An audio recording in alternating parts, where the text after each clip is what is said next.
Apa tujuan hidupmu sebenarnya? Nah, hidupmu itu tujuannya mau kemana? Masa depan itu berapa puluh tahun menurut kamu? Nomor 2. Kalau kamu denger-denger di kampung, di masyarakat, di pasar, di RT, RW, di rumahan, di mana-mana, sepengetahuanmu tujuan hidupnya masyarakat umumnya itu apa? Jadi nek tujuanmu dewe apa, nek tujuan masyarakat umum apa? Allah mengatakan, Allah memberi rumus, Anda memberi kalkulasi.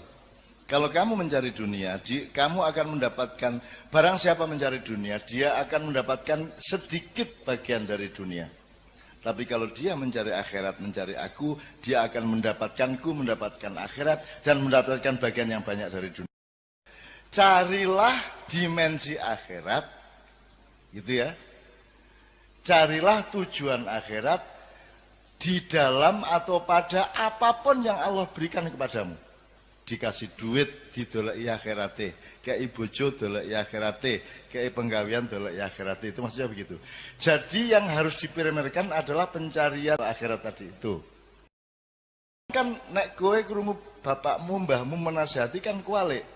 Le nyambut gawe sing sregep, golek urip sing kepenak, dadi wong. Angger ojo lali salat, ngono ta? Jadi akhirat itu ojo lali. Padahal Allah perintahnya adalah jangan lupa pada nasibmu di dunia. Tapi yang kamu cari adalah akhirat. Sebenarnya orang juga ngerti juga sih aslinya dalam nalurinya. Kenapa ini tidak dilakukan oleh manusia? Kenapa manusia tidak percaya diri untuk melakukan perintah Allah ini? Karena manusia itu salah hitung. Dipikirnya kalau Anda mencari Allah, ridho Allah, akhirat, Anda rugi secara dunia. Anda mau perbandingkan dunia dan akhirat. Nek kowe golek akhirat, kowe rugi dunia. Nek kowe golek dunia, rugi akhirat. Salahnya di situ. Jadi kalau Anda mencari akhirat, itu Anda bukan hanya tidak rugi dunia, dapat tambahan dunia. Dapat tambahan. Seumur hidup, tadi saya cerita banyak di layatan, di takziah tadi kepada Pak Muzamil, mengenai hidup saya sejak kecil. Saya tidak peduli, saya tidak sedih diusir dari pesantren, Gontor. Saya tidak sedih dikeluarkan dari sekolah dan seterusnya. Saya tidak pernah frustrasi karena masalah-masalah keduniaan. Ayah saya meninggal dunia pada umur 49 tahun dalam keadaan rumah kami, tanah kami semua sudah bukan milik kami.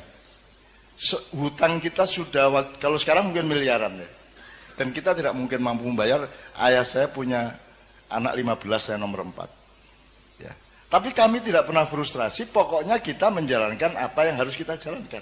Dan akhirnya bisa. Normalnya kalau saya pakai kalkulasi dunia, begitu ayah saya meninggal, sertifikat hilang, rumah hilang, semua hilang. Dan ibu saya dengan bayinya hanya tidur di atas tikar dan tanpa bantal. Jangankan kursi, jangankan kayu, jangankan almari, semua sudah dijual untuk makan. Tinggal tikar dan sewek. Jadi kalau berdiri seweknya tinggal gendong anak, nek turu ya seweknya tinggal bantal. Itu ibu saya.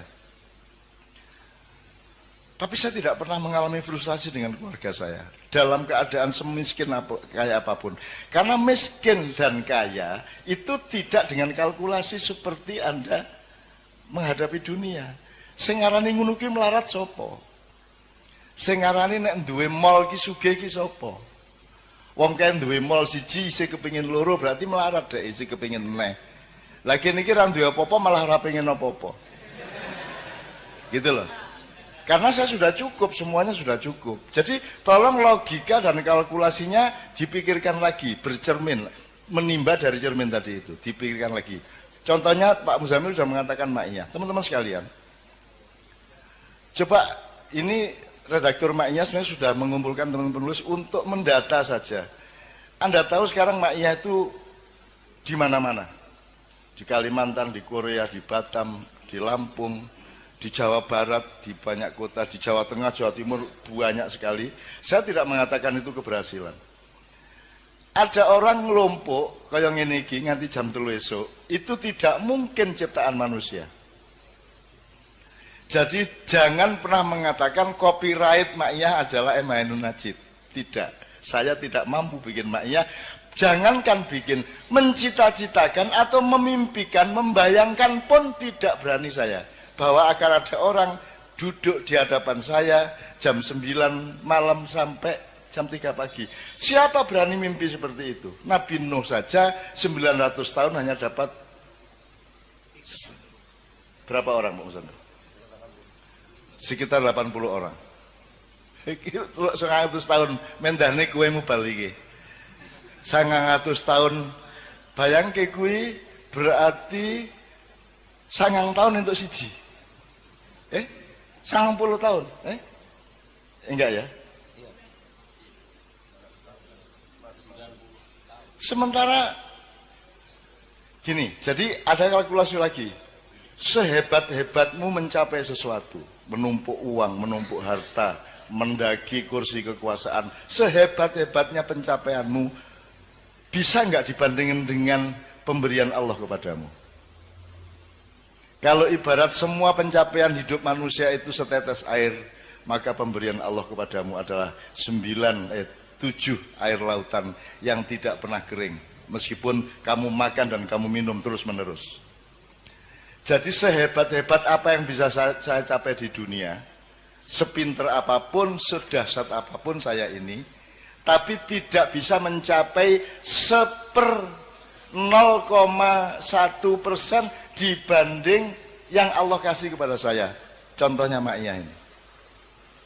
Dan ini hanya salah satu. Kita sudah mendata macam-macam yang Allah kasih kepada saya, ya. Meskipun saya tidak boleh memakannya sendirian, dan Anda memakannya beramai-ramai seluruh dunia. Aku dhewe ra wani gawe kaya ngene iki sapa? Aja meneh kok Ma'iyahan orang nganggo panggung. Ora ana wong sak donya, Mas. Acara kok langsung dep-depan ngene iki, ora ana. Tur ora ana hiasane kek opo kek ora ana. Ora ana kembang pot ning kene apa ora ana. Kita ini tidak macak, kita ini tidak berlagak. Sekarang ini kan Indonesia diisi wong sing macak gagah, macak alim, macak apik, macak merakyat, padahal tidak. Betul enggak? Macak ayu berarti ora ayu. Macak ganteng berarti ora ganteng. Macak sugih padahal berarti miskin. Dan sekarang macak-macak semua. Nah teman sekalian, Anda lihat Gambang ini berapa tahun? 18 tahun. Mau coba syafaat 19 tahun. Kenduri cinta 17 tahun. Dan lain-lain dan lain-lain. Padang bulan yang mengawali ini semua itu sudah 25 tahun.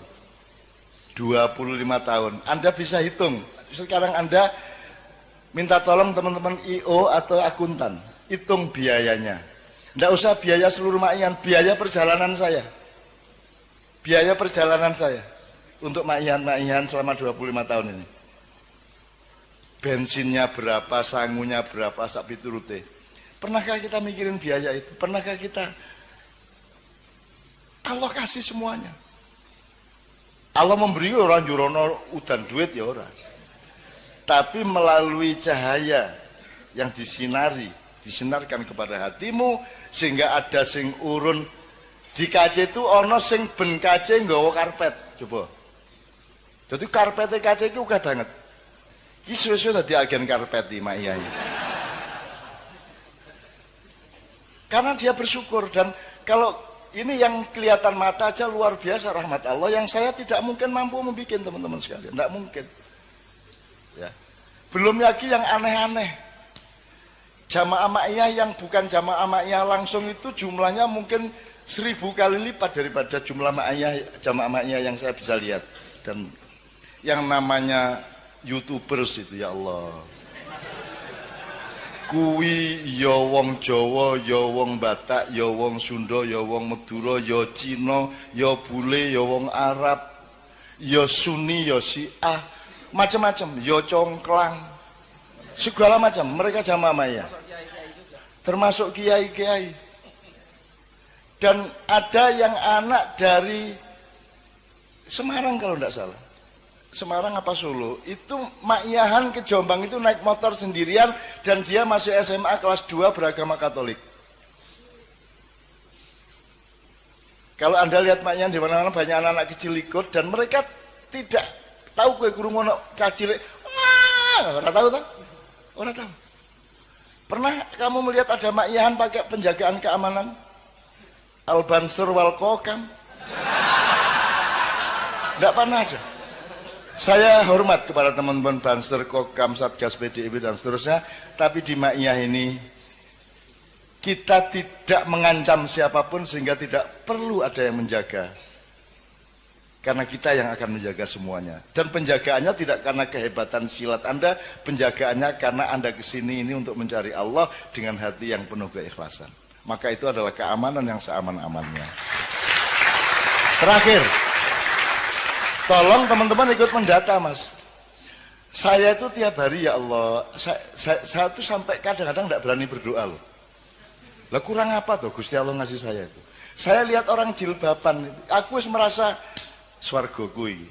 Karena dulu saya memperjuangkan jilbab habis-habisan. Pak Ilyas tahulah. Bagaimana dulu tidak ada orang pakai jilbab. Sak kota belum tentu orang 5 pakai jilbab. Dan saya memperjuangkan dengan keliling puisi dan drama lautan jilbab. Kowe iso mbayangke Indonesia dadi lautan jilbab. Saiki lautan ora? Lautan jilbab. Aku biyen kok wani ya ngomong lautan. Monggo kudune jedeng wae ra wani aku. Siapa yang ngasih aku kata lautan itu? Dan sekarang kalau aku melihat toko-toko Anissa, opo-opo, kuwi buatine sugih dodol jilbab, dodol barang-barang Islam. Royal, dan saya, mereka tidak ingat bahwa saya adalah yang memperjuangkan. Royalti terbesar saya adalah karena mereka tidak tahu perjuangan saya. Itu royalti terbesar. Begitu aku merasa, loh kamu kok tidak menghargai saya? Begitu aku punya perasaan seperti itu, Allah, loh kok orang kelingan aku toh, kan gitu. Di Jogja itu di Jalan Ahmad Dahlan itu, Mas, ada deretan warung-warung oseng-oseng mercon. Jadi aslinya itu ada penjual daging yang digoreng pedes sekali di depan PP Muhammadiyah. Aku nek mangkel hatiku karo pemerintah, aku sering makan siang di situ sehingga keringetan saking pedesnya, terus tak sebut oseng-oseng mercon.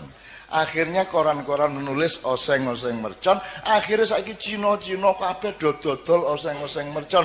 Dan mereka tidak tahu bahwa saya yang ngasih nama dan saya yang mengumumkan warung ini tadi. Dan saya jaga jangan sampai mereka tahu. Dan saya menjadi konsumen sekarang di situ tanpa mereka tahu bahwa saya adalah perintisnya. Alangkah indahnya kalau engkau berjasa kepada orang dan orang itu tidak tahu jasa Anda. Itu indah luar biasa. Kalau kamu habiskan jasa itu dengan mengumumkan di dunia, akhiratmu menjadi sempit. Kan gitu. Bahkan saya kalau difitnah orang, dibully, gempar, seru, heboh. Ajaran Cak Nun dihabisin sama Ustadz Abdul Samad. Jadi beratus-ratus adu domba, pembulian, motong-motong omongan saya, memanfaatkan untuk kepentingan ini, kepentingan itu. Teman-teman sekalian, tidak pernah aku sakit hati kepada itu semua. Tidak pernah aku sakit hati. Karena aku mendapat rezeki dari Allah dengan semua kejahatan kepada saya itu, dengan saya menjadi berbuat baik ialah memohonkan maaf dan ampun kepada Allah kepada orang-orang yang jahat kepada saya. Api orang jaluk ke ngapura wong. Mereka jahat membuat saya berbuat baik, memohonkan ampun kepada mereka. Jadi jangan pernah khawatir kepada balas dendam saya. Andaikan pun saya santet pada suatu hari, itu untuk kepentingan akhirat. Santet yang terukur. Misalnya dikei laler njero weteng, lumayan tuh, ora loro toh, ning apa iki? Kowe sing lanang-lanang ora payu rabi ana cah wedok kok seni kok ngremehke kowe tak wuruki jaba sabine.